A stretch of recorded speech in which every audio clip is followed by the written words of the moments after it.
See how well prepared we are today. Well, it's Aquarius, you know. I mean, this is what people are trying to kind of wrap their heads around at the moment. Is that we just had Mercury conjunct with Pluto in Aquarius. We've got Pluto in Aquarius now for 20 years, and we just had a new moon last night in Aquarius, and I felt displaced. I felt like I'd been picked up out of this reality, shoved through a black hole, and ended up in some etheric field on the other side. I didn't even know who I was. When did you feel that then? Yesterday, during the new moon.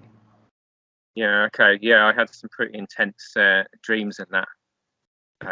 But that was related to someone coming into my field and their energy. But yeah, it's we just have to learn to really sit with it and ride it all out, and that's been the really difficult thing. And me and Katie have been having talks about this, how obviously, you know, we've come from the trauma angle a lot, and, you know, seen how our emotions would get pulled about, or that we'd want to go to comfort, you know, we'd want to numb out and stuff like that. And how I mean, in me there's a massive dedication and a lot of fire at the moment. And the thing is, that fire is beyond those things. You know, the fire is the fire of truth, but it's an energetic thing, if you know what I mean, not just like, you know, truth as a mental concept, but actually the fire of our life force, and how we can use that life force. You know, we can either get drained and use our energy in unhealthy ways, or we can use it to give us that energy to face our fears, to go into the shadow. And the point of what I'm saying is that to be able to hold space for ourselves, or what's coming up, or the collective shadow, or any number of things, which I'm no longer actually trying to understand what they are. I'm just trying to sit with what is and allow what is, because you know how our minds are, we tend to go into our mind a lot. So I'm allowing the energy to flow through this vessel in and out, rather than attaching to it or the story of it, and allow it, you know.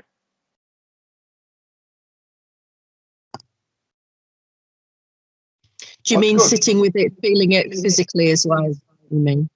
Yeah, so resistance to whatever's, you know, if there's anxiety or whatever, which I'm quite lucky, is there's hardly any anxiety in my life. But yeah, it's right. So I'm trying to alchemize, I suppose, you know, which is really what, you know, this whole thing, divine life alchemy, that I've been putting together has been about.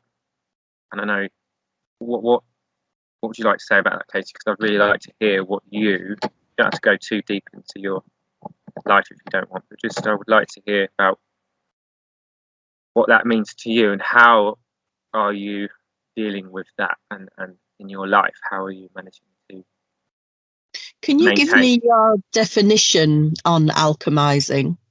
Because I'm just thinking, you know, like if other people are watching as well, for like what you actually mean by that term. Yeah. I mean, do you mean the same as like transmuting, or what do you actually mean by alchemizing? Well, yeah, I suppose it's a different thing, because transmuting, for instance, people have come up to me and said like, oh, well, I just smoke loads of cigarettes and I just transmute it, you know. And it's like, I was like, well, you know, good luck like with that one. But you still wouldn't be destroying your physical temple, because you realize the divinity in like everything. And, you know, okay, maybe one cigarette, I don't know what the limit is, but you know, so there's that level of delusion, isn't there, where you think that you're actually transmuting something. That's delusion with a capital D, man. Yeah.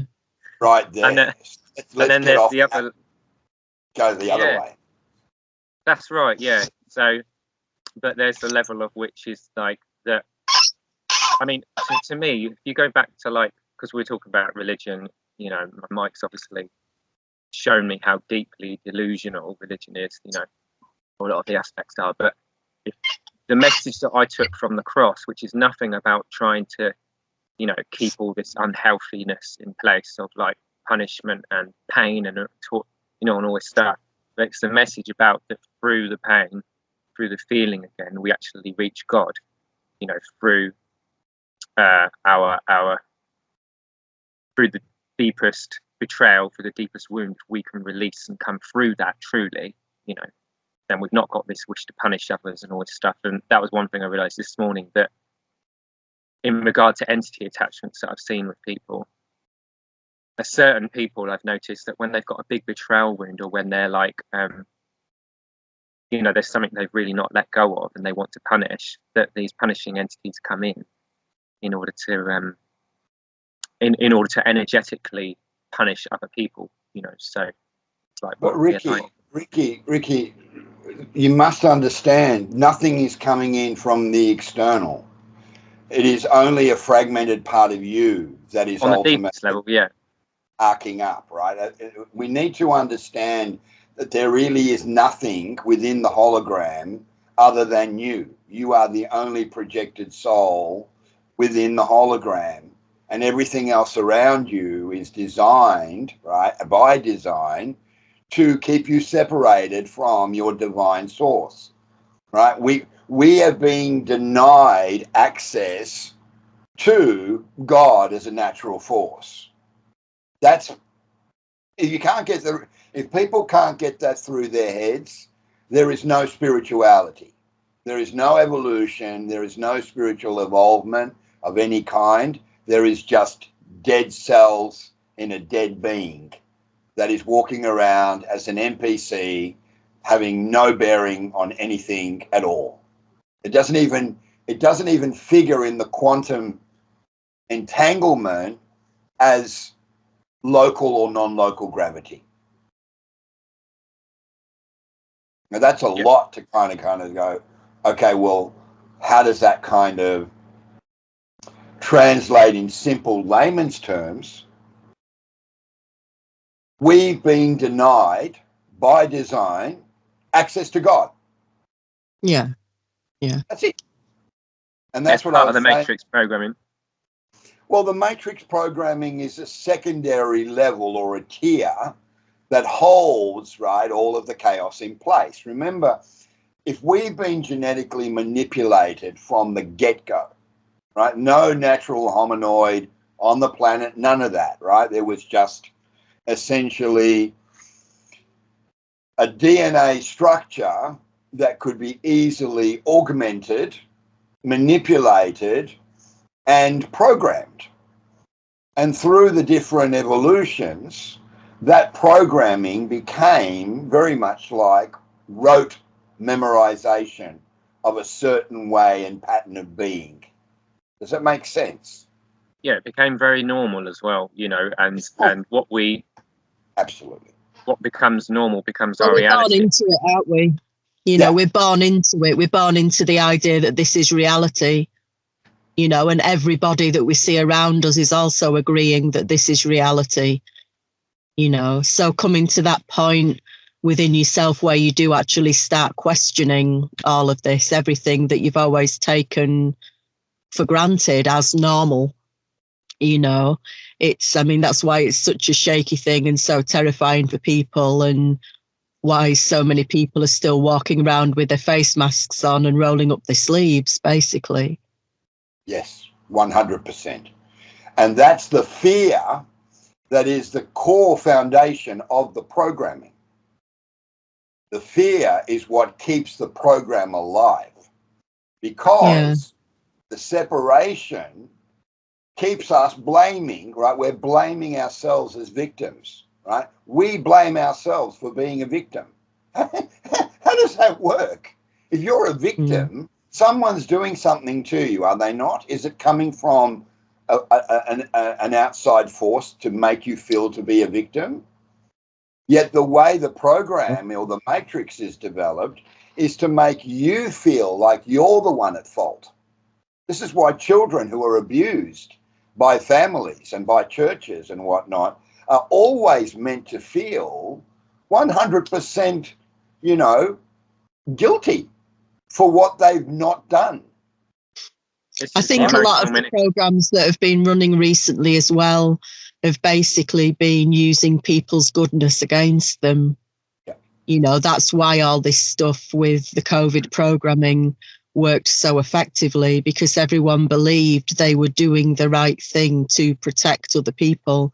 You know, it's been very clever how they've worked all of it. You know, it's everything's been flipped. Yeah. But this is the point of what I meant, Mike, is that yes, all life forms are part of us, right? But at what you're talking about, the demiurge, the matrix, the control system, yes, while all those forces that are trying to keep humans being fed off with their fear are part of us, of course, I hear you on the deepest level. But this is what the alchemy is for me. It's that there's a reason for that. You know, there's a reason for the other life forms, which I'm talking about, which I know are part of me on the deeper level. But I don't think it always does good to keep saying that, because I know it anyway. I know they're a part of me, but they're still living out their reality with their agenda, which is an unhealthy. They're living a very unhealthy life, you know, a very unhealthy existence. Sorry.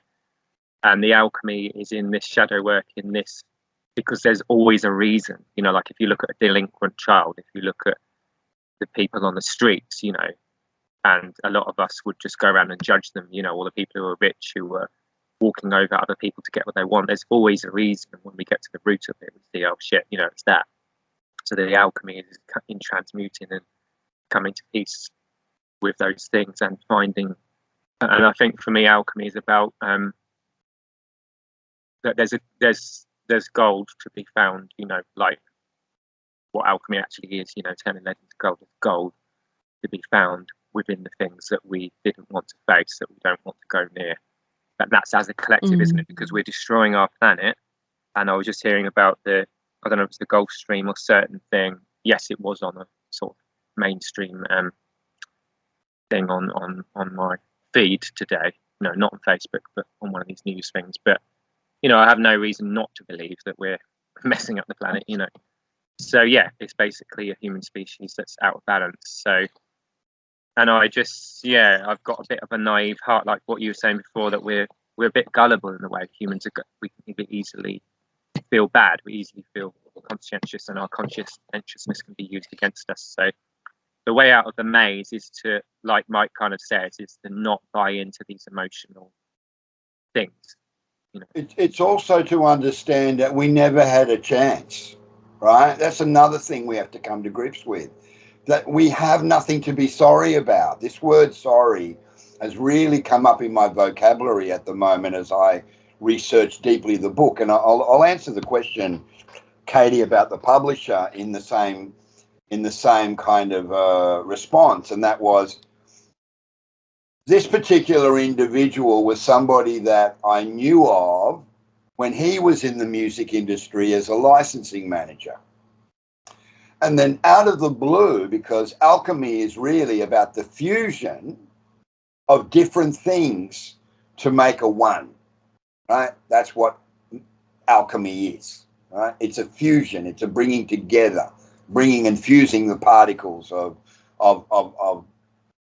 the one that is all, if you like, you know, into oneness.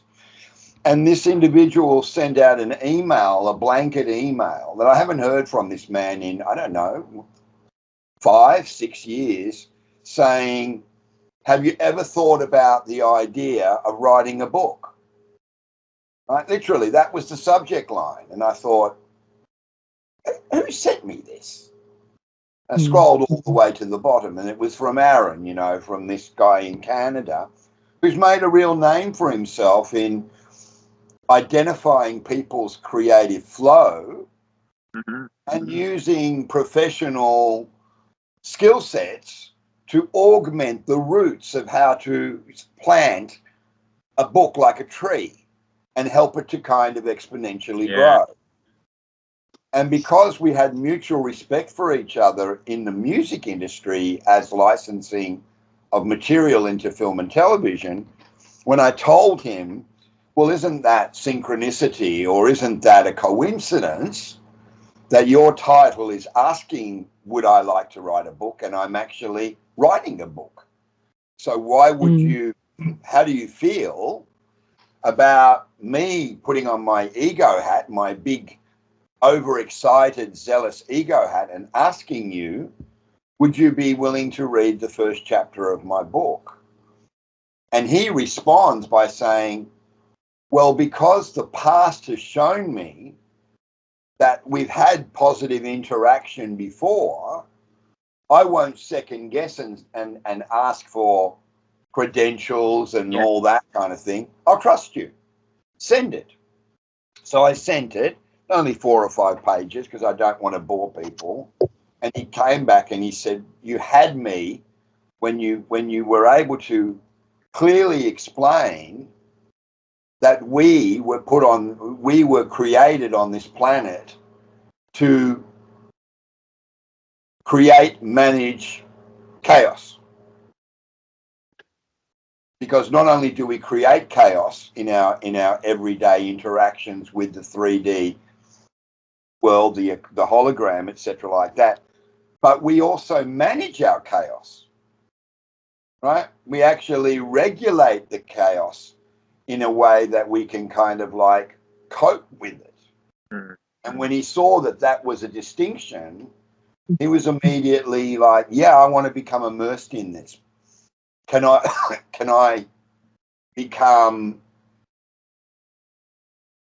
actively involved in the editing process?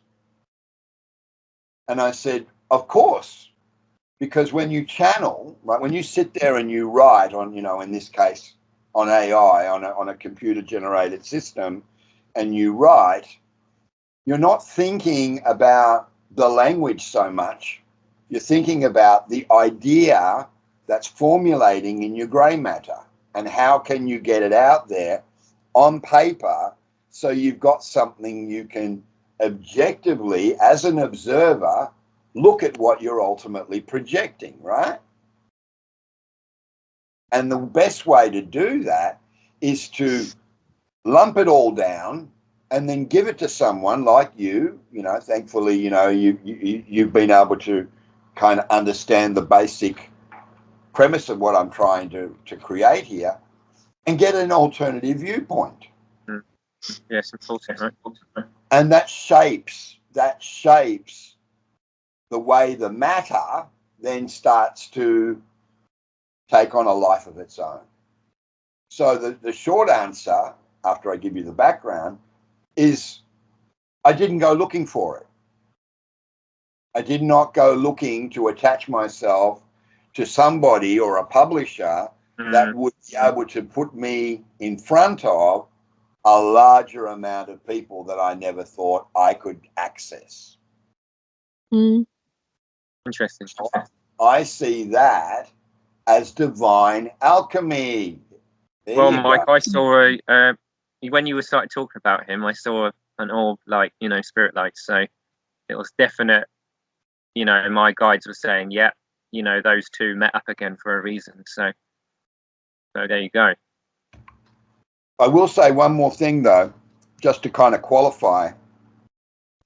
I'm not 100% sure whether the intentions are pure on the other side, and whether or not there would be a kind of a like, well, help me to dumb down what you're already intellectually projecting in a manner to become more accessible to an audience. Well, I don't really like the idea of my words being made into kindergarten form, personally. And I'm not really interested in someone who is at entry level of spiritual awakening and believing in all the ascension garbage, right? That's not going to serve them or serve me in the process. I want people who come along and go, I know what alchemy is. I know what my definition of spirituality is. And I know what it means to live a traumatic life, which I feel or made to feel guilt and shame for living. That's the kind of people I'm looking to attach to. Yeah, you don't have to water anything down. It's the same with my music. I mean, sometimes a balance is the right thing. It's like, I'm happy to learn some more covers now. I've finished my albums, because I feel it, because I'm in the flow of it, and it's a fun little thing, an imbalance, that's fine, you know. And maybe in a book, it's like you can have little sections in between where you've sort of like recap once in a while, you know, where you sort of like, so that way you're not watering anything down that you've done, but you've kind of like recapped in a very narrowing it right down to this is what I mean. But yeah, I mean, well done on doing that, because it's like trying to put, it's easy to put things together that on a very practical level that we've been, you know, conditioned to do and that are formulated in the normal reality, but to actually bring that sort of thing in a message that people can, you know, or just even from your heart, you know, to bring that out is a challenge in itself, as I found, you know. So the commitment to do that. How do you feel about that sort of thing, Katie? Because I know that you did want to write a book and stuff, but obviously you've just, you know, there's a lot of things you're trying to move through yourself, isn't there, that have been in the way to really doing the things that you want I still to create. feel like I'm just clearing. You know, I feel like I'm just needing to clear and clear and clear. I had like a little mini epiphany the other morning because I've still got quite a lot of stuff of my dad's, and like he passed on 5 years ago.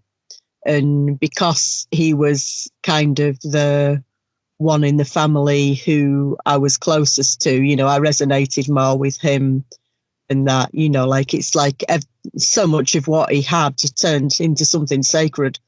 You know, like I didn't want to let go of his sanding block, you know, this sort of thing, you know, like all of these bloody things and stuff. And it's basically just because like there was so much warmth and love in him, in obviously a world where you don't tend to feel as much of that in general, you know, unless you're tapping into other things, of course, you know. But I've been struggling to kind of like let go of things. But, you know, like I just realized the other morning that, you know, if I'd had kids, you know, I don't actually own anything that I would care enough about or believe symbolized me enough for me to want them to keep it, you know. And like, that's the thing. It's like, you know, there's so many things that we attach to, that we hold on to, all of this. And it's like, how the hell can you be in flow in your life when we're holding on to and attaching to and possessing everything? You know, like we've just got, there's so many of these things that all they're doing really is holding us in place. You know, they're stopping the energy moving, they're stopping the flow, they're just putting the brakes on all the time. So I suppose I'm just working with my own personal process with all of these things at the moment. You know, I'm still doing. Katie, if you can recognize what you just said as being the gravity, right? This is what holds, you said, this is what holds it in place. This is what I feel like I can't let go because it's part of love's liberating light and intention within my father, ultimately, you know, and that's a beautiful thing. That's what sets us apart from all of the all the, you know, the demonology in the universe and all these particular, you know, parasite races that we're all dealing with at the moment in particular. So when you look at those things in the context of you're rearranging the furniture in your mindset, right? Yeah. You're rearranging, you're saying, well, that particular piece isn't that important. I can kind of put that under there and maybe behind there or whatever like that and bring this a little bit more forward. So you're rearranging the way that you see the constructs that ultimately keep you still in that state of separation. And yet, as I've been trying to explain from the beginning, within our understanding of the quantum world, there is no such thing as separation, right? That's a construct in itself that we create and co-create. Why? Because our emotions become the gravity that holds all of that lack and the loss, all embodied in the chaos, you know, and all the kind of like victimhood, right? The victimhood and the perpetrator, which we were discussing last time around, in place. And we can't get sucked back through the vacuum, right, of empty space back into the void where we become, as originally intended, as nothing more than space dust. That's it. And I think that's where, if you want to talk about what is the awakening about, it's reverse engineering how we got to where we are today. And the only way to lose touch with what we deem to be important in the egoic world, right, within the so-called materialistic world in which technology holds us as gravity in the chaos, is to realize it's not important. Remember what your dad said? Can you tell us what he said? Yeah. He was a lovely guy. He was. Oh, I can't remember quite the words. It was just about how ultimately nothing really matters, you know, and in the end, nothing really matters kind of thing. I can't remember quite the words. It was a quote that he used to say quite a lot, really. I think usually if my mother was nagging about something pointless. Because he had because I remember him well, Mike. Sorry, I remember him well, and he had a very, you know, relaxed. I mean, he got, you know, annoyed with things, mostly his own suffering and his addictions that he was struggling with when he struggled with that. But he was very, you know, deep. He's very deep but quiet about it, you know, and quite very. I don't know what's the word. What would you say? He's like very solid in himself, like very just a character that you can feel. You can feel his presence and his warmth. That was it. You could really feel. He had a hell of a lot of warmth. Yeah, I think that's the thing. Like, as typical of his generation, he was absolutely rubbish at doing emotions and things like that. But you know, like with some souls, you feel that they're a safe presence in this world. You know, and he was very much that, even though he was, like I say, crap at all the emotions and things like that. But, you know. It sounds like he was very self-assured. And when you're self-assured, you don't need to be, you know, all emotional about things. You had this inner knowing that, yeah, I'm okay. You know? Partly. I think just most of us are quite complex little screwed up bunnies, aren't we? You know, so there can be all sorts of stuff. You know, we've got the wisest aspects in us and we've got all the fucked up bits. Sorry, I'm supposed to be swearing less, aren't I, on this one? All the messed up bits. You know, but I mean, in a way, like I feel like that's part of the beauty, you know, like everything is all one to me, you know, whether that's what you were meaning about, you know, just being part of the space dust, Mike, or not, I'm not sure. But yeah. I mean, for me, you know, like it's all as it is, you know, we're experiencing this thing subjectively, you know, like we can believe very strongly in who we're supposed to be at this moment in time and things. But I mean, I just think, you know, we do create all the chaos, really. You know, it's because when you are in that still place, you're not attached to anything. You know, you're not attached to the idea of, you know, I'm a woman or I'm this or I'm that. You know, I think that's why, like, I've struggled a lot with the direction that things have been moving in on the planet, you know, because people are making such a massive deal about all these different things that mean absolutely nothing to me. You know, like I don't care about gender. I don't care about sexuality. I don't care about race. I don't care about religion. You know, like it's like it doesn't register within me. You know, like, yeah, this at the moment I'm in a flesh sack that happens to have lumps in different places than you two have got lumps. But, you know, it's like, does any of this stuff actually matter? You know, but I mean, obviously for some people, they're living the experience of these things mattering so much. You know, it's like, it feels like it's the core of them to them, and they're fighting so, like, venomously at times to defend that place and that position, you know. And I suppose I just kind of, I don't know, it just doesn't really register with me at most all. of it's coming from the wounding, you know, and sometimes ancestral wounding and things that go back a long way. You know, the demiurge itself has its own wounding, its own upset about us and the DNA that we have, you know, and a resentment towards humanity having a certain DNA that they don't have. And of course, you know, I always saw you know, you've had this for quite a while, where you are more accepting than a lot of people I know of different ways of views of people, and that kind of maturity I feel does come through going through hell, you know. I think there's a lot of that, to be honest, because I mean I do sorry That's I good. do feel that often, like you say, I do think the wounding, and even, you know, like ancestral line wounding and all this kind of stuff, can very much affect what people attach to in this life, what they fight about and all of these things.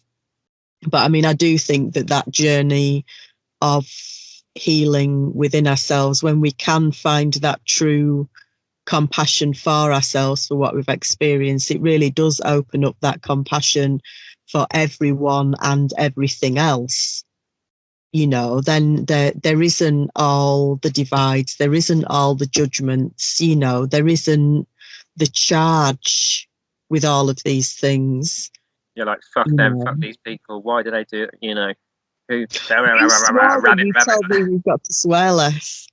Well, you know, I think, guys, you've hit on something which actually has real merit. And that is, you're talking about something that I'm hearing about in circles that aren't public, right? These are not public circles. These are the for lack of a better word, the subterfuge, the subterranean, you know, splinter groups. And that's the immaturity disease that is sweeping the planet at the moment. Mm-hmm. This immaturity is essentially people not realizing that they have all the healing within, right? That they have all the abilities and all the capabilities as the creator that they obviously represent. We're all a particle of God. We're all essentially a fractalized or fragmented part of God, you know, the divine source. But because our ability to recognize other people's viewpoints and allow those viewpoints to hold their own space, we come off as ignorant and immature. And then that ignorance and immaturity becomes like a disease. It spreads. And now there are people all over the social media platforms, I'm being told, young kids on TikTok and whatnot, that are saying, you know, we know more about everything than anyone that came before us, that our parents are stupid, that they have no bearing in our lives, and that we have no interest in following the dogmas and the doctrines and the scripts that they obviously were exposed to. But they demonstrate no level of human experience and maturity. You see? This is the disease that is also working hand in hand with the psychosis that's sweeping the world as I'm not enough. Mm. Because social media tells me I'm not enough. I'm not pretty enough. I'm not wealthy enough. I'm not tall enough. I'm not colorful enough. So really everything sad. That you're just talking about all those things that didn't register in your heart, that's you graduating. You're no longer a student in the student modality. You're actually entering into recognizing yourself in the parental perspective. And that's what we all need to be. We need to be parents to our own immature inner child, right? Yeah. Got to get back in touch with that little Katie and that little Ricky and that little Mike that's got the hand up all the time going, hey, I'm over here. You know, Scooby-Doo. Hey, Shaggy, come over here. That kind of thing. I'll tell you, But Mike. you can't talk to people about this because they turn around straight away and go, no, there's much more important stuff than that. Well, what's more important than understanding that your identity is what you lack? You have no identity. What are you? You're an NPC, non-player character in a field of dark matter, creating and perpetuating in a feedback loop of nothing. Well, fuck that. Yeah, I'll tell you, Mike, the recognition, you know, because you just make me think of something before about you see, the thing is with when people can't relate to themselves properly, they can't integrate, accept, come to peace with, then of course, as you know, it gets externalized. So it's then we're trying to feed off other people to get energy or whatever. It's like, you know, like I've had an aspect of that with social media myself, but I'm mostly sharing because I want to share, and like there's a strong wish to share my truth, you know. And you know, a couple of people out of hardly anybody, you know, most of the people are all right with that, but there's a couple of people who, like, you know, don't like it, and they're people who haven't been able to share their truth, you know. And it's like, it's only a very, very small aspect of me that's needy of attention, because I've done quite a lot of work to help my inner child. And so most of what I'm sharing is coming from the authentic place, but there's still that needy inner child there. And I feel like I was realizing the other day, you know, like, because, you know, Mike's been kind of like a father figure for me. And, you know, my dad has been the best father he could be and everything. But through understanding that was that lack, you know, through understanding and realizing it, that I didn't have that person to play footy with to do all the different things, you know. There's a maturity that comes through recognizing this, you know, because then I can become my own father and recognize what are those things that I was missing.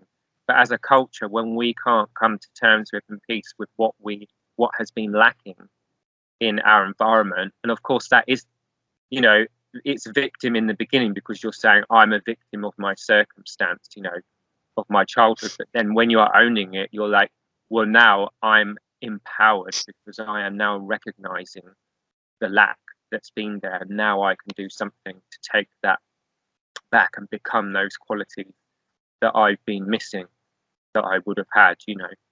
And so to give yourself those things, it's a lovely place to be in, because then you're less needy of, oh, what do you think? Do you think this is all right? Is it? Because I've had, it's not even just like wanting to be loved. It's been a lack of like trust, like you used to say, Mike, like a second guessing in myself, where I've second guessed what I've done.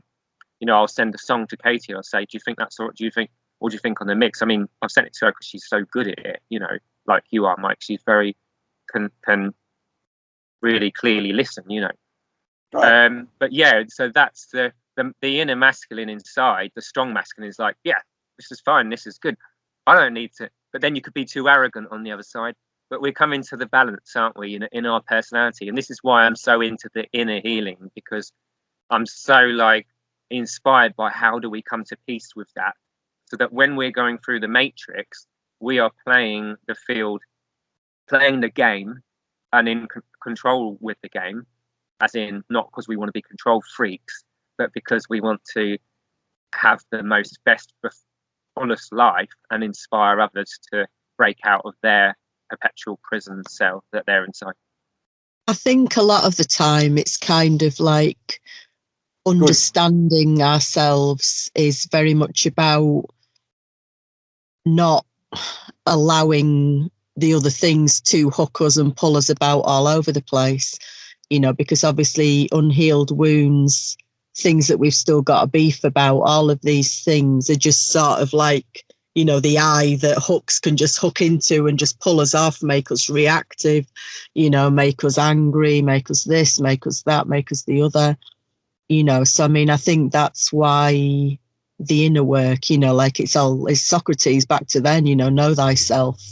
Because when you truly do, then you can just watch and you can see all these hooks being thrown out, that are being thrown out to try and pull you in, to get you into whatever dynamics and bullshit with people. energy war. But it's like you don't have to be hooked then, So, I mean, I think that's why it is valuable to have like the self-reflection to see what things have set you up in what way to make you more likely to be hooked by this, that, and the other, because, I mean, we've seen it so massively again over the last few years, all the divisions that people have like put so much of themselves into, like they've so strongly identified with these different things. Like in our country, Mike, there was the stuff about Brexit, about us leaving the European Union. And like people who basically are coming from the same sort of place in general about how they care about the world, like people that were going down the pub with each other, no problem, the week before, were then like absolutely ripping each other to shreds over social media and all that, and like wiping each other off, blocking each other left, right, and centre. And it's like, it's absolutely crazy. And I mean, obviously we saw exactly the same thing with the COVID stuff again. There's one script after another, isn't there, getting thrown out, and it's just like dogfighting. That's what keeps you locked in the perceptual prison cell, isn't it? It's the distractions that are created by the fragmented parts of the programs that we all willingly, adhere to, right? And this is why, technology can be a belief, right? Technology is perceived as an observer as it's going to do me good. It's going to make my life better. It's going to make things streamlined. It's going to make things easier. But what do you lose with all of those distractions? You lose your ability to connect. That's what they've done. They have taken away our ability to connect. We can't connect to the spirit. We can't connect to our child. We can't connect to people because we're untrusting and we consider them to be unworthy to be within, our presence. It's created a lot of distrust, really. I mean, just recently, like my partner turned 50 and I arranged for like a meal up the north of England. I got his family together as a surprise for him at this just like one of these restaurant carvery type places and stuff. And like it was interesting just hearing people, because like his middle daughter and his brother, I heard both of them say, oh good, we can order on the app so we don't have to talk to anybody. And I thought, oh friggin' hell, like just how full on that sounded, how much relief it actually felt like they had, that they wouldn't have to go up to the bar and say, I'll have a carvery, please, and a pint of whatever, but I don't know. I mean, it'll all play out as it plays out, won't it? People can think these things are going to be the answer, but I mean, it usually is when people are pushed to that place of feeling utter unworthiness, as you were saying before, because they do feel like they're not thin enough, they're not ripped enough, they're not this, they're not that, they're the other, their lips aren't fat enough, like whatever it is, bless them. I mean, it's got to come to a point where that stuff will break, won't it? Because we all go through phases, moments in these lives where it all breaks. It does break. The programming that's gone on in here breaks. And that's when you've got to like tap into that thing that's actually timeless, isn't it? But now that's where our problems are, guys, because now they've got AI, and AI is essentially filling the gap for when something breaks. It's immediately, packaged up and re-delivered in a completely different materialistic way, and we don't even know it. All music, all painting, all sculpture, all graphics, all color, everything is now run by AI. You cannot make a distinction I tested it. I did it. I freaked myself out.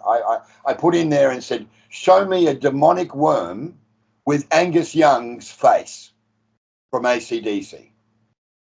And it was frightening. It was just beyond frightening what they sent back to me. And I was like, all I had to do was give it a specific human trait, Angus Young from AC/DC, and put it on this demonic woman, this woman riding this demonic worm or whatever like that, and I was like, if that's what they can do with something as intelligent as that, imagine what they're throwing at this thing all the time. Yeah. But let's go back to something that is very specific to your culture. Where did the Brexit argument first begin? With the royals. Because the royals are what keep your country completely, utterly in the bickering mode, the separatist mode. Because they have this elitist attitude that they know better, right? Because of their royal bloodline, their Khazarian mafia, demonic bloodline or whatever. They're all reptilians, and not one of them a human except for Di. But don't get me started on that, because I know a lot about that stuff. But the point being is that the Brexit argument of, well, we should break away, right? They knew just by bringing that term into focus that it was going to split the country in half. Yeah. And all those sort of, what do you call them? The port, is it the port cities, the port towns? The ones that the poorer towns, you mean? Yeah, and the port ones, the ones that are on the ocean, Liverpool. Yeah, places. the ones around the seashore edge. Industrialist towns or whatever. They went a very specific way, and they all banded together in solidarity, didn't they? Whereas the so-called Londonites, right, the elites, were all about, oh yeah, absolutely, we can't let go of our identity, because then what are we doing? We are turning our back, and we are questioning the monarchy. Now that's a pretty sick argument when you think about it, don't you think?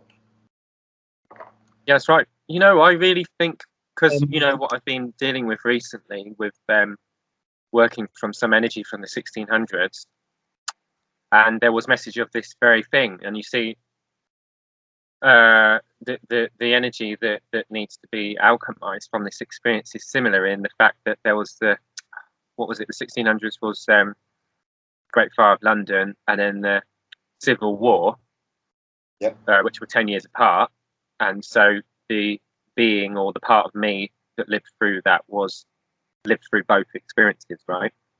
There's energy, it needs alchemizing. And the one thing that I realized with these feelings, with these unhappy feelings, was towards the royalist people. This person or part of me, whatever, was not impressed with the way things were run. Do you remember what they were called, Katie? I can't remember there was two groups of people in that time, 1600s. 1400. 1600. 1600s, the serfs. Yeah, Civil War. Well, it was still feudalism, wasn't it, back then? Yeah, I think so. We talked about the people that were like landowners and the serfs, won't it? Yeah. So wouldn't you think that was the distinction at that It's time? exactly the same thing, isn't it? It's the haves and the have-nots. We're still living it. That's another thing that people don't seem to understand, is that when you really look at it straight down the barrel, this is a cycle. Yeah. Right? We're repeating. We're in a repeating loop at the moment. We're actually looping a piece of history right now. Yeah, we've got World War II, right? We've got the beginnings of a madman, this Zelda, what was his name? Zellman, or whatever his name is, the guy from the Ukraine, the Z guy. Running around in this altruistic sense that we are, deserve to be independent of Mother Russia and all that kind of thing. Well, that's exactly how Hitler started with the beer barns in the Luftwaffe, didn't he? Yeah, that's right. We need to be exalted as the Aryan race, and that there are all these other try-hard wannabes that are nothing more than useless humans. It's the same thing. People are making those distinctions because of their ignorance and their immaturity. And so if there were more people on the call, I would be saying, check yourself when you're out in the physical world. Am I being immature in the way I'm allowing my reactionary behavior to dictate the way that the moment collapses into form in this assimilated reality? Absolutely. So that's the most. Well, we're creating it all the time, aren't we? You know, we're constantly creating our own situations and our own dynamics from how we choose to react with or interact with what we see going on, you know, and it's like it's our energy that's being used, you know, well, you know, for the masses anyway, you know, because it's all self-perpetuating. You know, if we weren't feeding our energy into these scripts and all this rubbish, they'd have to fall apart because there wouldn't be anything for them to run on.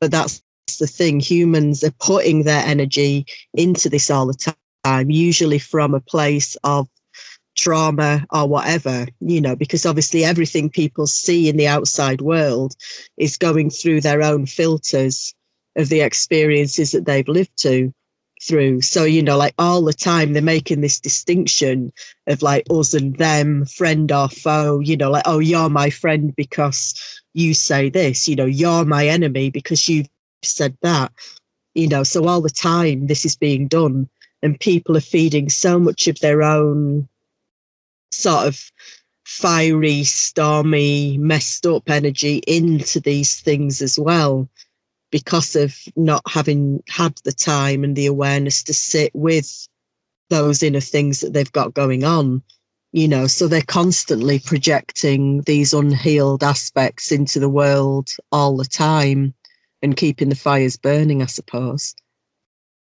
And that's very important from the point of view that we can't catch our breath.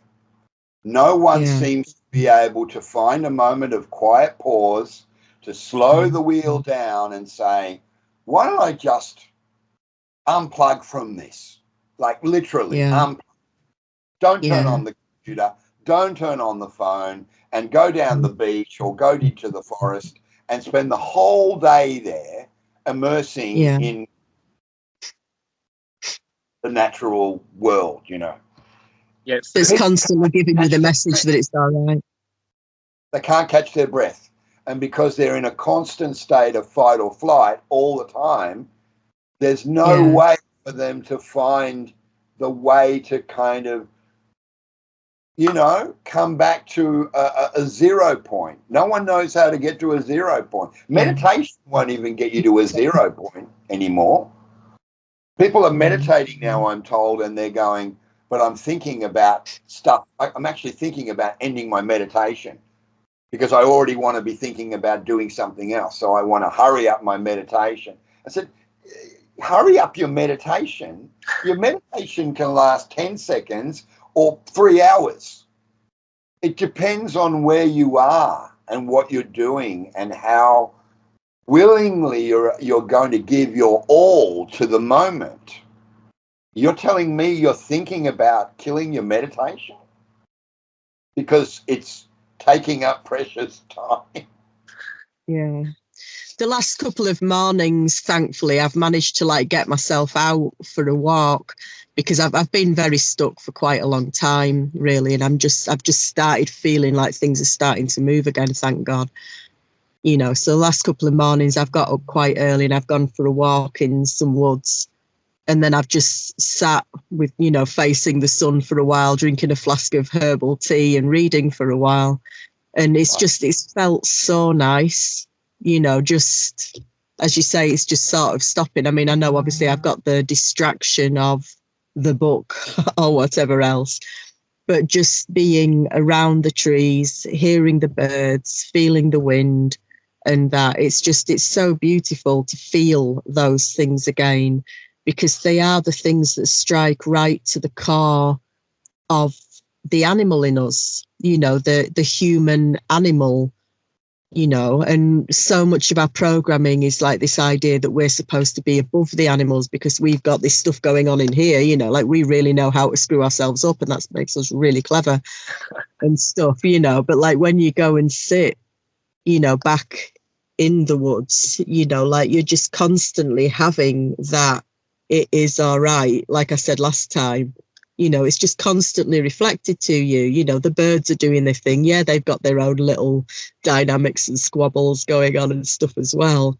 But you're still getting that feeling that it's all right. And the wind, like the air, just feeling that, just feeling the breeze on your face is telling you it's all right and stuff. So, I mean, there's so many things, like the natural world is just there all the time just to give us that message, but as soon as we turn back to the tech, to the AI, to all of these bloody things, we're straight away into an absolute noisy mess of emotive crap, So yeah, I'm loving getting out again.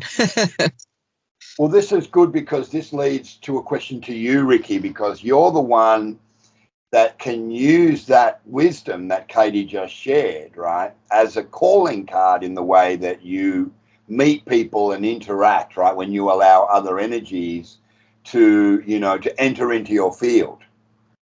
And instead of the usual kind of like, oh, yeah, I've been just dealing with stuff, and I'm trying to get my life together, I'm getting my license and all that kind of thing, take that leaf that Katie just eloquently shared with us and say to people, just as a matter of interest, just throwing it out there. We don't really know each other, but when was the last time that you sat by a river, or you went to a park, or no, don't say that because that's public.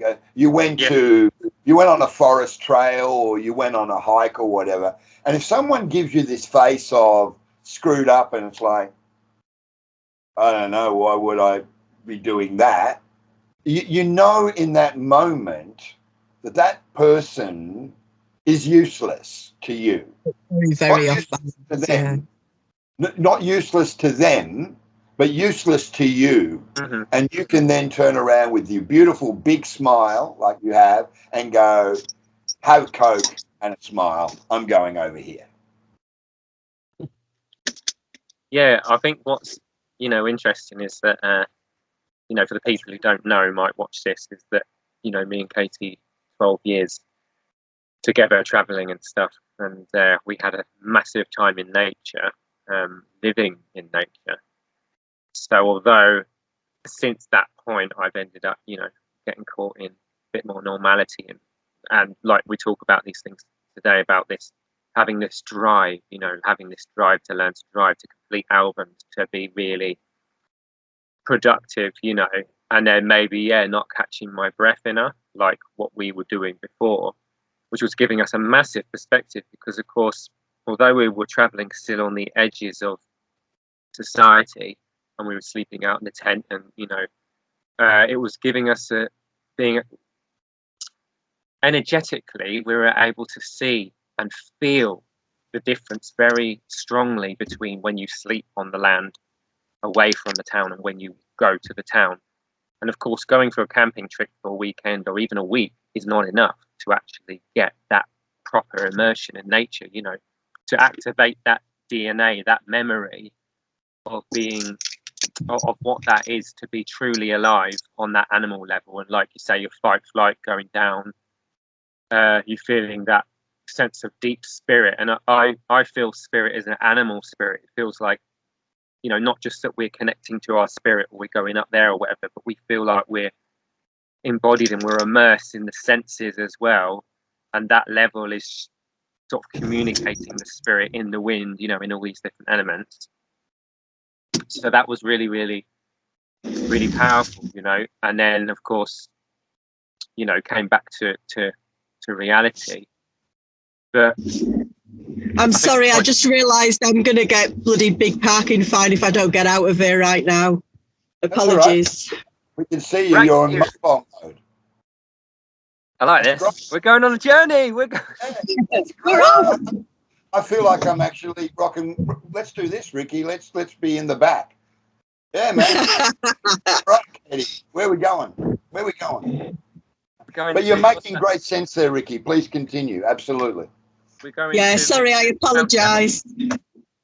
Mount Shasta, we call it. So yeah, so there's an element of like you're changed, you know. And Katie actually remembers one time when I was on Tenerife, and she looked over at me and she was like, I don't know what, you probably remember what you felt, but I was like totally in my masculine energy, and I was like, I don't think I can ever be normal again. We'd gone near that community and stuff, and you were just very much in your own energy and your own space, doing what you needed to, like down on the beach, you know, and you were more in your power than I'd ever seen you in. And it was interesting because when people are in that state, like when I saw you at that time, I had a lot of respect for you, just in that you know, you can feel it when somebody is standing in their own power, and it changes the whole dynamic for how people respond to you and everything as well, because it's like it's tangible, isn't it? You know. Yeah, so true. That's right. So when we've got these leaks and these holes, like you were talking about, Mike, about shame, you know, and worries about ourselves, we almost allow energy attachments and things in other people to influence our feelings. We do. It creates doorways, basically. It creates doorways and almost like invitations to other people to give us shit, basically, because that uncertainty, you know, it makes us weak, and it makes us kind of a bit, but well, very dissipated. Wishy-washy. Yeah, sorry, I've got strobing going on at the moment. That's great. I'm actually getting a really good idea here. Can you imagine if you had a group like 5 or 6 people and we were all basically driving and talking to each other? Because it changes the dynamic completely, right? And I'm surprised at how much clarity the actual picture of the camera is. It's seamless. There's no glitching. You're not like, your audio's not weird. Oh, yeah. It's really good, Katie. It's a good idea. Ricky, when you get your license. So that's the point, though, is that we were travelling, and Katie's actually travelling at the moment. So it's the mood. It's not this. Yeah, it's quite interesting timing. Not stagnating, isn't it? You know. So it will be March. She reckons I might be ready for March. You know, but I need to try and get a car like now, so that I can actually get a good old month or solid driving in. You know.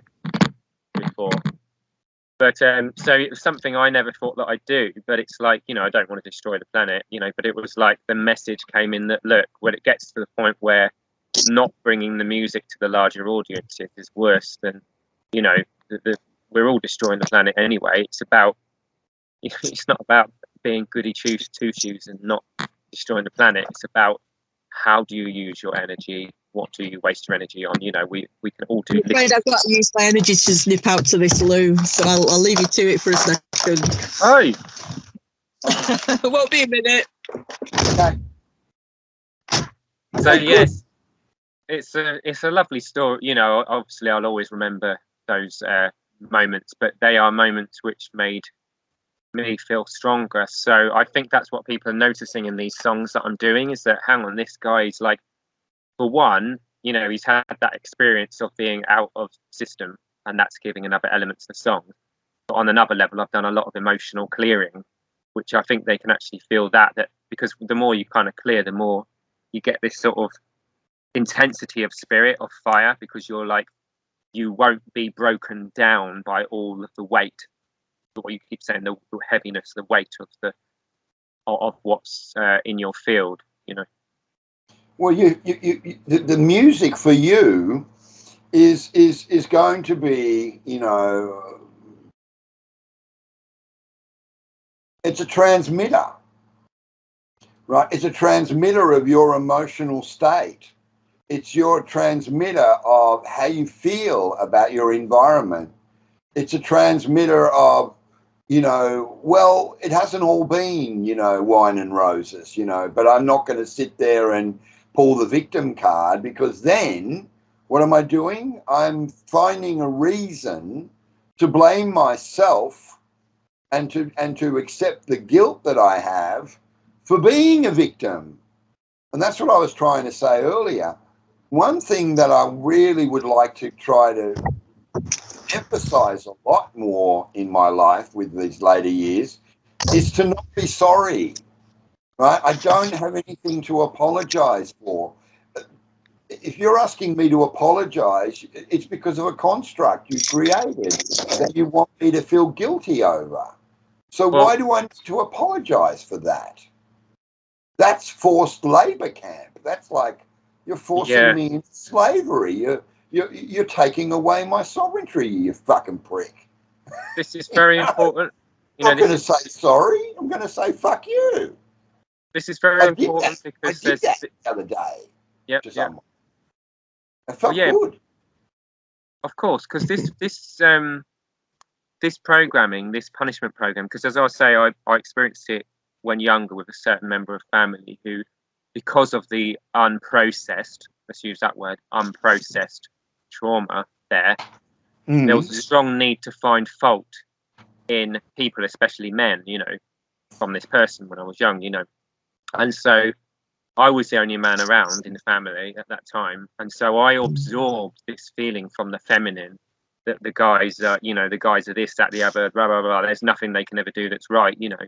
And so in a way, I've sort of like, I've been an open doorway for the feminine wound to be projected on me, and never really understood until the last year that, like you say, okay, well, I've said sorry, you know, like we make mistakes, but it's like that punishing energy, which is interesting because this is very important, you know, because I can sense punishing entities in people and punishing parts of their own shadow. And you see, they align with the entity energy because of the unresolved trauma that's there around that they didn't get, what's the word, closure, or they didn't get, you know, what's the word? There's things like retribution that link in with this, you know. You could probably explain some of this better than me, Katie, but you talk about retribution and punishment and how, you know, like when that's been unresolved. Revenge stuff with them a lot as well, isn't there? There's often the feeling of wanting revenge and not having been seen for what they've gone through. Justice as well. Justice, yeah. So these energies from the 1600s, you know, it's about like, well, there was hanging, you know, being burnt alive, you know, all these sort of things. And it's like, well, then you're starting to understand why there's this revenge. Okay, let's latch on to humans' energy fields and drain them, and let's try and pull them into their own dramas, their own unresolved shadow stuff to get them to go round and round, which is what we've been doing. We were talking about this, you know. I think for many generations, we've been playing out this loop, going round and round, which is of a greater thing, a grander thing, you know. Like, for instance, humans on this planet who are trying to clear stuff, they think it's just from this life. And now I'm realizing, bloody hell, it's from the 1600s as well, you know, and that there's a whole other layer of this where there was terrible things, hangings and things that went on. And so what we don't alchemize, we are doomed to repeat until we've learnt the lesson. And humanity itself has not alchemized whatever it needs to alchemize and found peace with it. And we are now like in the universe, how all the planet, you know, there's this laws of nature, isn't there, you know? And the law of nature is that whatever this ancient, you know, and I know that the past doesn't really exist, but I strongly feel that these ancient wounds from where planets were blowing up, you know, where there's galactic wars and things, that the reptilian and all this sort of Anunnaki stuff and all that is related to those things. And on a really deep level, we actually know what we're trying to do on this planet, but we've just been so dumbed down that we've lost the thread of what we're actually attempting to do. And I think if we could see it, it's so blindingly beautiful as well as painful, but it's massively, and we have a potential to come into our power, but we have to realize this is what we're working with isn't just our own stuff, it's much deeper, it's collective, you know. I'm going to jump in here because that's a really good segue to put things into a really good perspective for everyone. In the very, very beginning, don't go into this dawn of time and all, just beginning, right? There's a simple construct, a beginning. There was a benevolent, natural, right, godlike presence on the planet, and was able to, through natural evolution, natural course, create the amazing existence that is life, ultimately. And then as a secondary scenario, a alien species came in here with a demonic nature to create a demiurge to parasite the idea of benevolence and unconditional love and compassion for one another and all those things. So the first thing that they did was they reduced our capacity to connect. And they dumbed down our brain to only 6% of its operational state. They took away our long life, right, and relegated us to, well, how much can a human kind of develop from a wisdom standpoint in 70 to 80 years, when in reality, in the initial stages, we lived for 1,000 years. And we were damn wise back then, at the end of the day. And all that's really happened is that separation, that distinction, has now become, like we've been saying, a script. And the script just keeps getting recycled and added to and augmented and upgraded and then passed on and on and on and on. And what gets in the way of us getting back to that original benevolent blueprint, right, is technology, our desperate desire to evolve. When our evolution is organic, biological human beings, that's what we were. No, not anymore. We're now a synthetic hybrid of various different DNA clusters, which will give a lot of what we, accelerated thinking, telepathic, telekinesis, all these incredible gifts are now available to us in this transhuman, cyborg, hybrid existence that we're all experiencing. So we're there already, though. Yeah, we're already there. Those gifts, we had them in the original blueprint. Of course, we had long life and we had massive cognitive ability, right? We had this incredible ability to connect with source.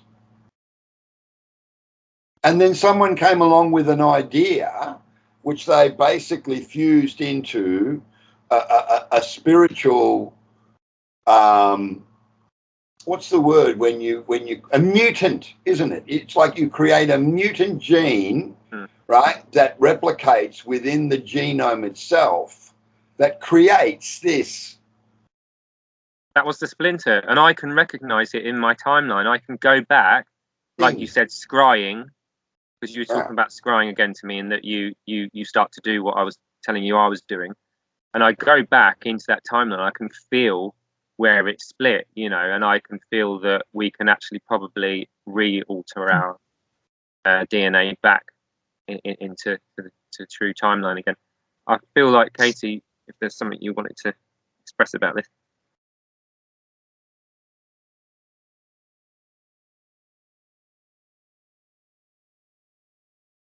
Can you tell me what it is?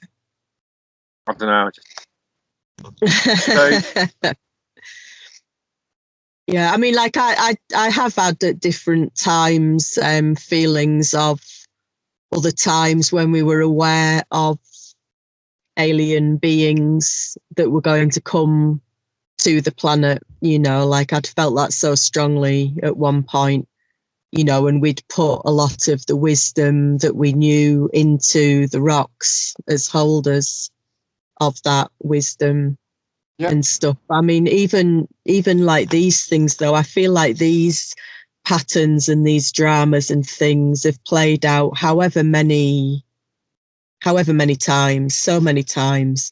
You know, it's almost like we've got kind of, it's almost like sort of archetypal dramas that play out, you know, and like I feel like there's massive pockets of collective, like emotional energy, you know, like there's scripts that play out about the revenge emotion, jealousy, shame, humiliation, like all these things. I feel like there's big pockets of collective emotion, you know, and so many of us, we're playing out these scripts, and obviously we've got our own emotions from the things that we've experienced, but when we're tapped into them, especially when we're off balance and we're not consciously working with that emotion with our consciousness, we're tapping into the collective pool of it as well, you know. So you might, you know, like you might be processing trauma and processing rage from something that's happened,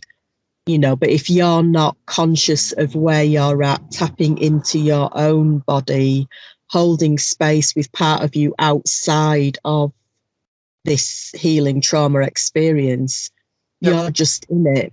And then you're just a doorway for that massive collective energy as well.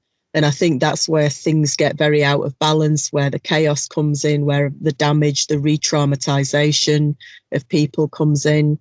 Because I think when there is any processing of these big emotions, you know, or these big scripts, like all of these things, if we can't have one foot out of it in our timeless awareness of what's going on, we're just blown about by the winds, you know, like we're just perpetuating the scripts again, you know, we're just creating more of it all the time. So I think that's why it does come back to that needing to, you know, find that stillness, tap back in to that totally timeless aspect of ourselves. And when we can tap back into the knowing that things are actually all right, we're just experiencing this place moment with shit scripts firing off all over the place and all the attendant emotions that are tied into those scripts.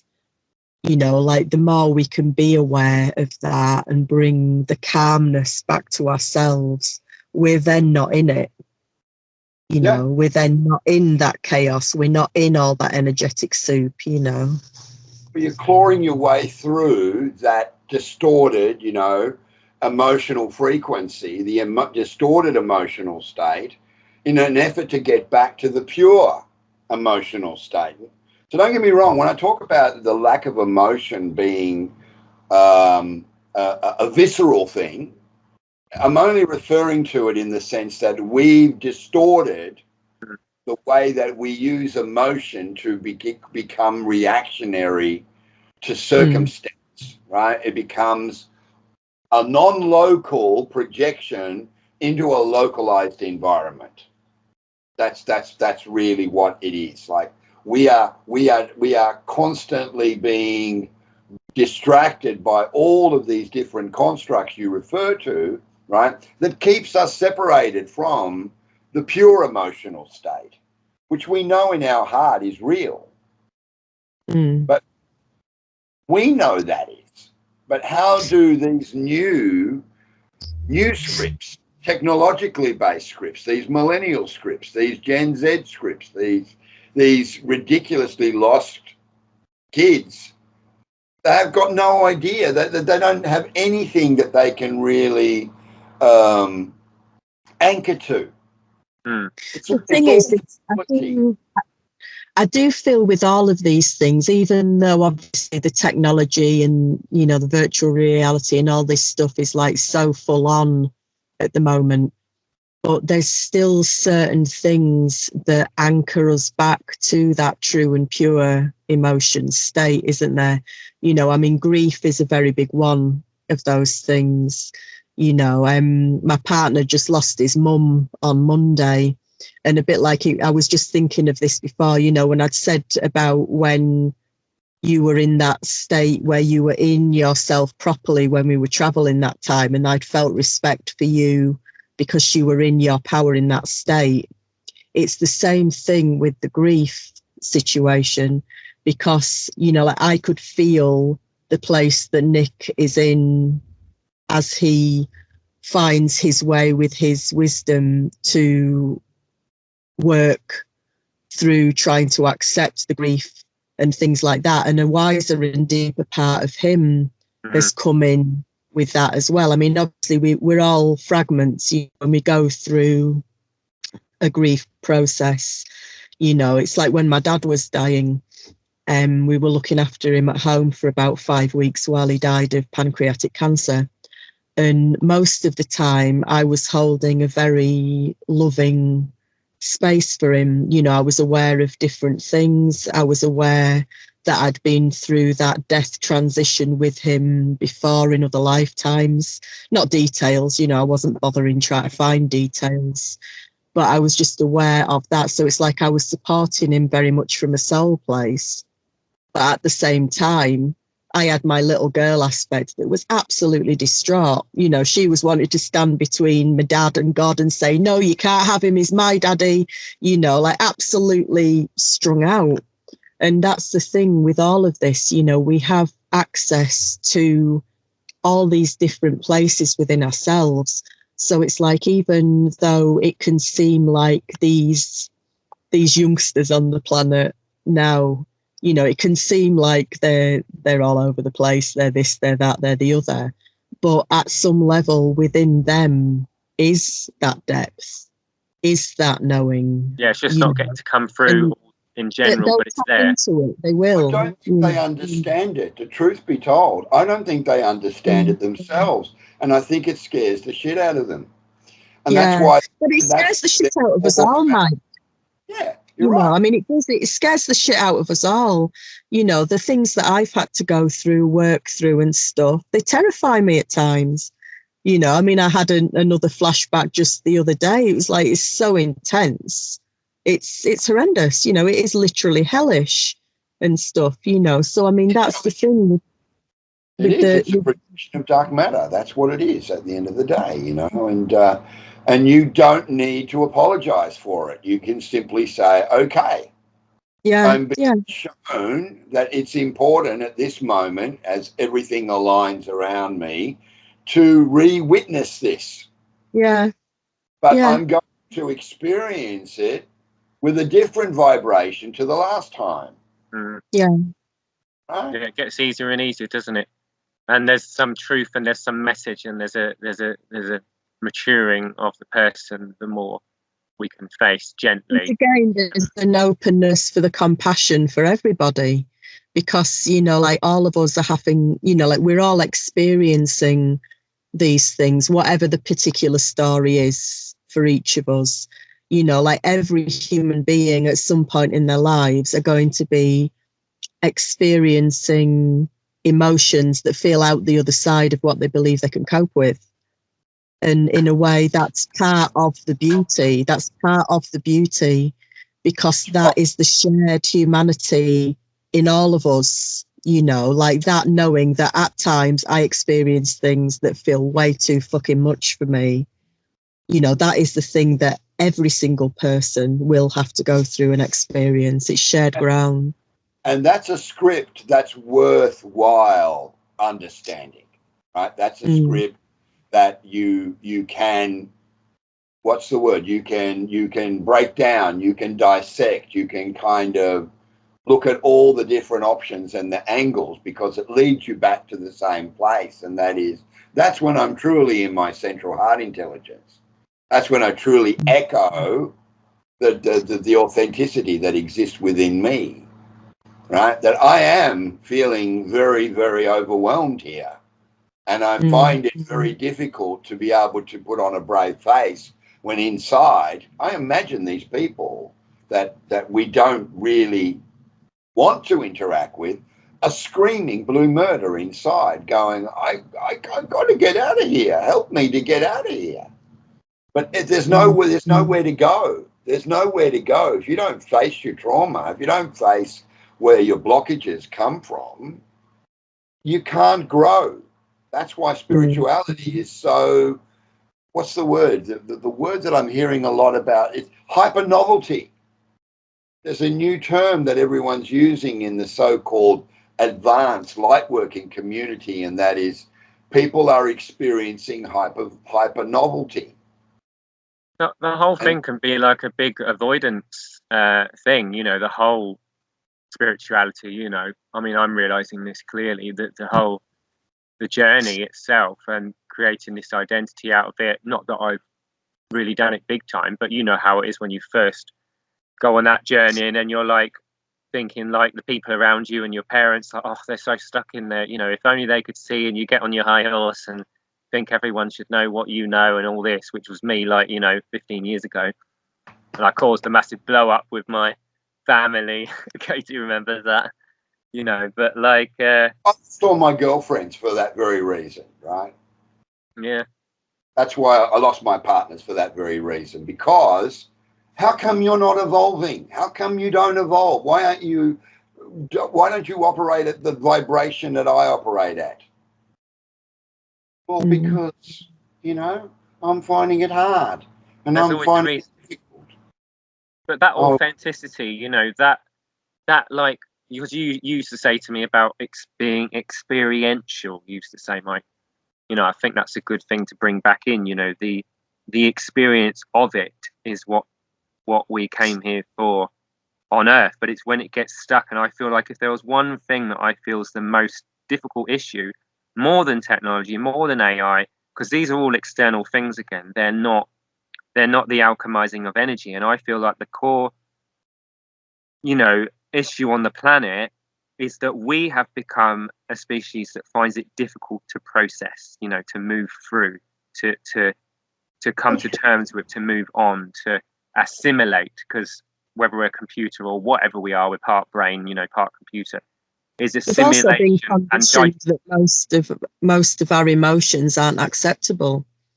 Yeah, and digest this. Yeah. That's right. Yeah, that they're not acceptable. But the authenticity, there's nothing more beautiful, like you say, with your partner, and you know how, you know, maybe in the beginning he found it difficult. Oh, I'm going to be, you know, tough and not show my feelings. But then when he showed that, and he showed that vulnerability, he wasn't weak. He was actually strong, you know. And but it's the difference between moving through it and staying in it, and that's when it's being alchemized. Is it's actually, you know, turning into the gold, and it's moving through and out, you know. And that's when, you know, even my dad knows, you know, that like you need to cry sometimes, you know. And it was funny because years later, like, you know, I think you might remember, Katie, but I was on my own at my dad's, and I had this massive waves of emotion, and he literally I just put my head on his, you know, on his legs, and he just stroked my head for a minute. I was like, oh, this feels weird, you know, like my dad's giving me love, like, you know what I mean? Because I haven't had hugs much with my dad, you know, like, but he knew in that moment it wasn't about that I'm an adult, blah blah blah, all this, you know, like it was about that he could sense that he wanted to give the love that he couldn't give to the inner child, you know. It's only happened once in like 10, 15 years, you know. But in that moment, he was like, he knew that, yeah, like my son's doing all right. Like, you know, yeah, he gets pulled around by his emotions a lot, like I did back then. But he knew that, you know, that he can trust me, rather than feeling like he's got to try and save me or try and push me in a certain direction. He realized that, you know, that I'm going through what I need to, and that was a good moment, because there's been a lot more peace between us. And another time was when this was about 8-10 years ago, and I shouted up the stairs, I said, you're all a bunch of druggies, you know, because I was really pissed off to do with things to do with the past and that, and it came out, you know. But although he didn't like it at the time, I mean, I don't get like that now, you know what I mean? I'm not really being as reactive, but it's like I needed to at the time. And yeah, he was like, oh, you know, and like, but he knew what I felt, and like he's been really respectful since I shouted that at him, you know, because must have been afraid to speak my truth for a long time, you know. I think sometimes there are certain things that really do need vocalizing. You know, sometimes there are certain things, you know, the parts of our soul need to be said for like our own validation and things, you know, and until those things are able to be said, there's energy that's just caught up in there that's always going to be a bit difficult, you know. That makes sense. I mean, yeah, that's transmutation. Truly, that's a good example of what it means to transmute something by allowing you to, like what you just said then a moment ago, Ricky. By him being able to project his love on you, he was inadvertently healing his own traumatic soul. Yeah. So look at life through that lens, right? So when someone is projecting on you, try to look at the source on from where it's coming from. Mm-hmm. You don't have to accept it, by the way. You can, you know, No. you can put on the brave face and say, yeah, whatever, man. But you don't have to accept it. You don't give it consent to feed on you like a parasite does. That's energy. That's parasitic energy. But you can, you know, you can see it as, well, is it actually reflecting a healing that I might not necessarily be experiencing, but inadvertently, in a subconscious state, in a more hypergate sort of sense of things, it is healing the individual projecting. Yeah, and I think women do that to their male partners, and I think a lot of males do that to their female partners. Very big, yeah, very true. Right? Massive, it's massive. So the healing actually has people, nothing to do with being external, right? When a woman turns around to a man and says, we need to go to counselling, the short answer should be, why are we seeking external forces to heal our own wounds, which are obviously from our own, you know, hurt inner children. Our inner child is remaining unhealed. They come up for a reason, you know, in the partnerships they do, and that is it's a balance between, you know, you can live single and you can think that you're all right, and then you get in a relationship and you're all over. But it's about balance, not being too in the relationship, but not being too on your own and single. That you're also the other way, you know, and not getting triggered. You know, it's quite a balancing act. I think there's quite a lot of power when like the projecting is going on. If you can help someone see what it is that they're actually trying to play out, you know, and give them that ability to play that out in a way, you know, rather than it projecting on you, rather than it being about the here and now and stuff. You know, if people can truly see, you know, it's kind of catching things at that pivotal moment where they might actually be open to seeing what it is that they're living through and what they're playing out. And I mean, if you can get in at that moment, it can be extremely powerful, the healing on that, because it breaks through the drama and the script, you know, and things like that. And it actually allows a wiser part of their soul to come in to allow them to then let that emotion move through, let whatever needs to be expressed in a helpful way, rather than the thing just going round and round and round. Compassionate witnessing, yeah. Compassionate witnessing is a big thing, I think, that we've lost the art of as a human species. I feel like it's vital. You know, I feel like it's a vital thing, because parts of our own self and parts of our own soul don't really allow us to move forward when parts of their experience haven't been validated and witnessed, because it's like it's almost like it needs like officially writing down in the book of your life or whatever, you know, so you like can move through it. Out. Well, ticking the boxes, isn't it? It's ticking the boxes to sort of say, yeah, right, well, yeah, okay, now what's next? Yeah, it's completely assimilating and understanding the experience and taking the good from it so you can move forward. And what I've noticed is that the more I'm doing that, the more I can actually move forward. I've noticed, because you will self-sabotage your life and the things that you want to do, like my music career, all these things, if you haven't got the needs met on that deeper soul or emotional level. You know, I'm starting to realize the more I honor myself, you know. Sorry, Katie. Yeah, I'm sorry, I've got to get gone. Yeah, well, thank you for joining us, and we're very grateful. It was lovely to see you. Always great to connect. Love the conversation with you. You have a great broad spectrum maturity in the way you present your truth. Even when I'm driving. Right, take care. Lots of love, people. Bye. All right, take care. Take care. Bye. Yeah, thanks for saying that, Mike. Yeah, I think she needs to hear that. Well, it's not blowing smoke, buddy. It's not blowing smoke. It's real, right? And you listen to the way she articulates. She comes across as a female energy that is quite knowing. Mm-hmm. How can we not respect that? How can we not just acknowledge that? But more importantly, how can we not just acknowledge that? How can we not respect that?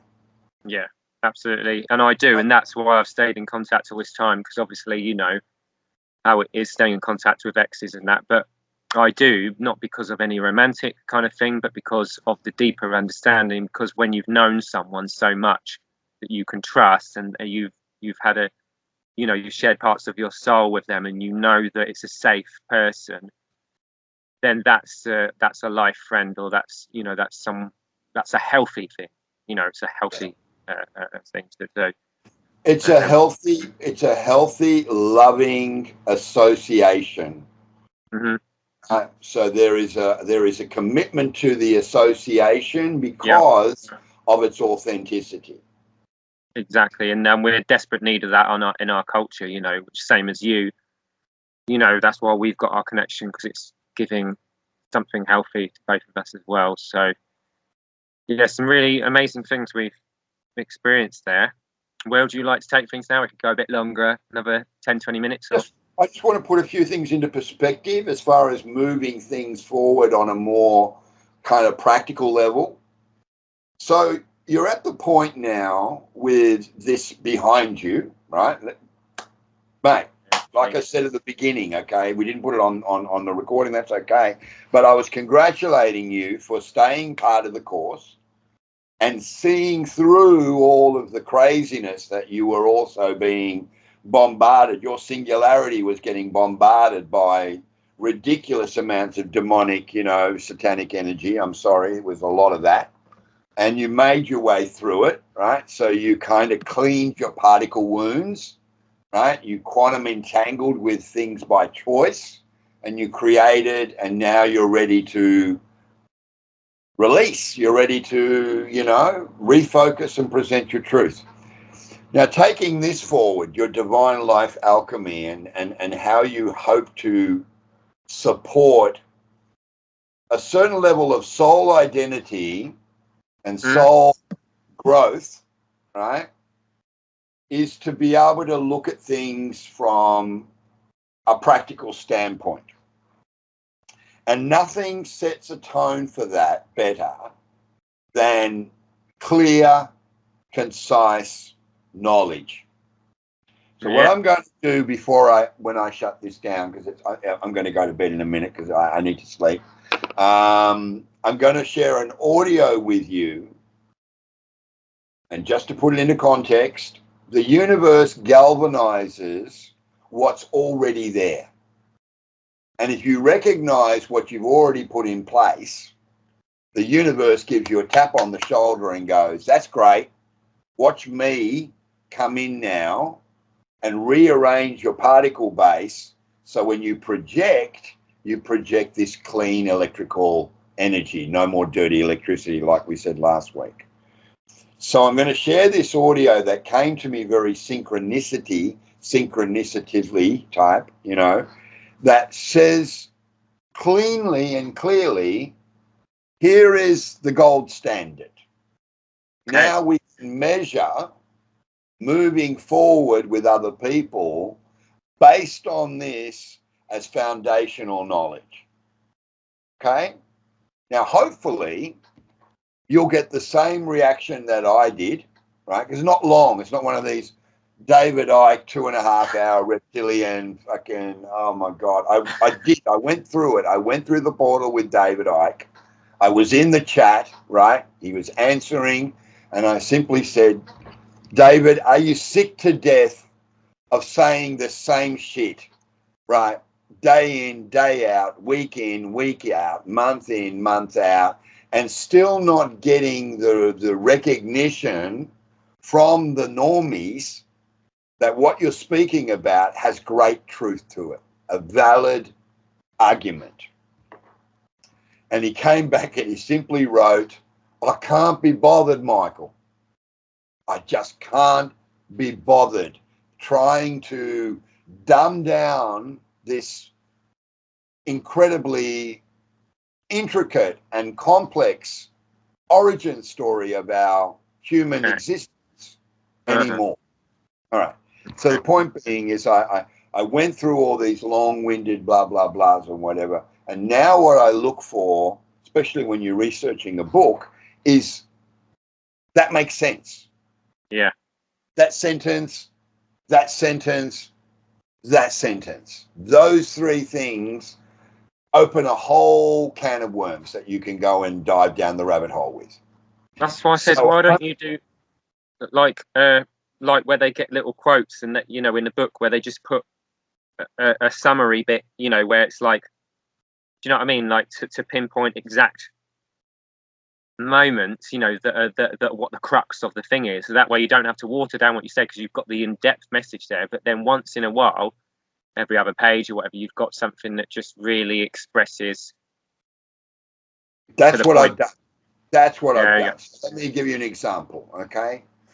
A simple example. I don't know why this. I'm sorry about the imaging, by the way, because if I do the minimizing and then the thing goes and I look through the camera, it looks like I'm not looking anywhere near Katie. So I don't want her to think I'm not looking. I'm trying to kind of keep it in the center as best as I can. So I close that window and I read this, okay? So chapter 7 is life in an echo chamber. That's what I'm calling it, right? The individual consciousness must be aware of its own capacity. 1. The individual consciousness must be capable and aware of its own directed thoughts. 2.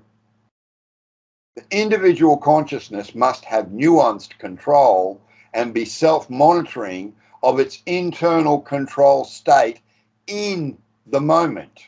3.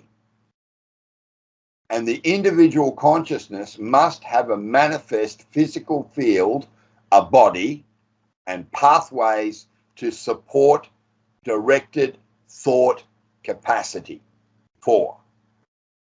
That defines what is known as a curious conscious capacity. Okay? Now, from that alone, when you break those down, if you re-listen to that, when you watch the video and everything else, that tells you that everything lies in your ability to recognize what your fucking consciousness is doing. Mm-hmm. Yeah, it's absolutely essential, right? Most of the time, brother, we're not even remotely aware of what we're consciously doing. We're allowing the subconscious triggers, programs, reactions to well up and project themselves without our consent. And it really stood at me, you know, today when Casey said about blowing about in the wind.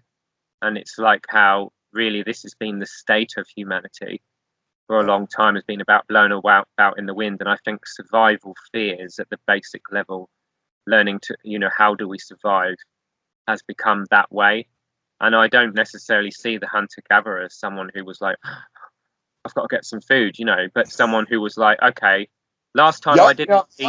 I'm going to yum, yum, yum, you know. And also, last time I didn't eat for 3 days, I was okay. I managed to get an animal. I managed to find some food, I was all right, you know.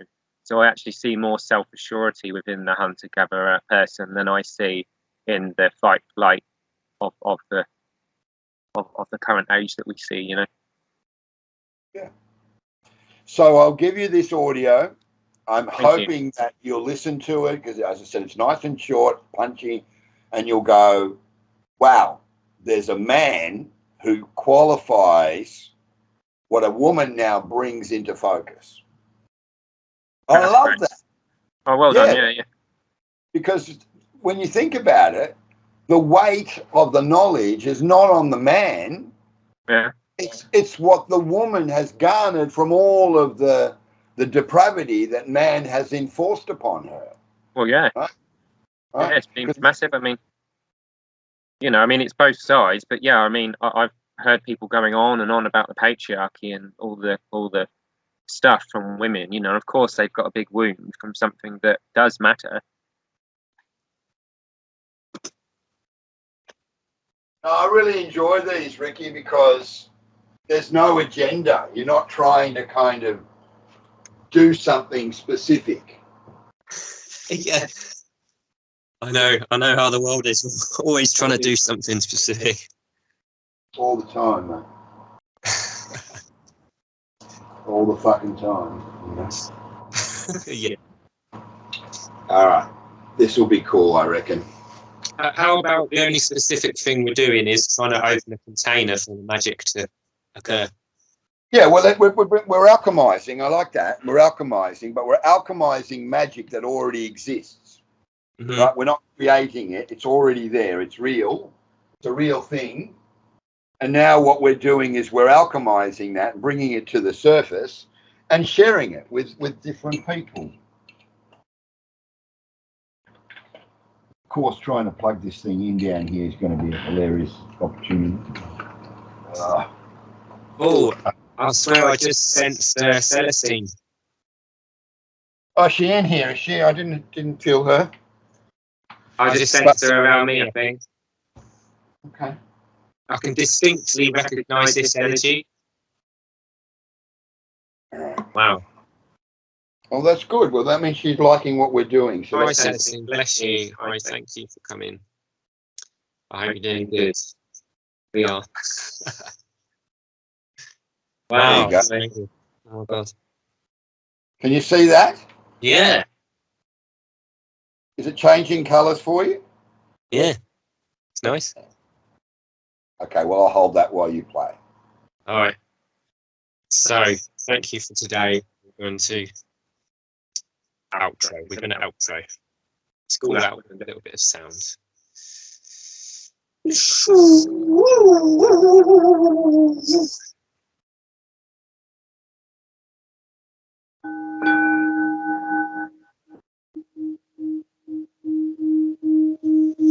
this down here so you can hear it better.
Yeah, renew my faith,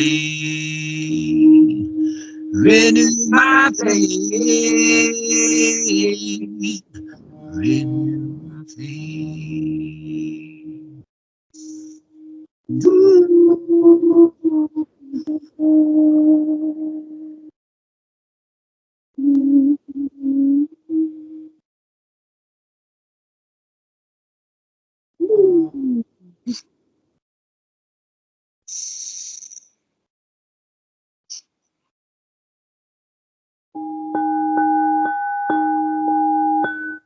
Beautiful.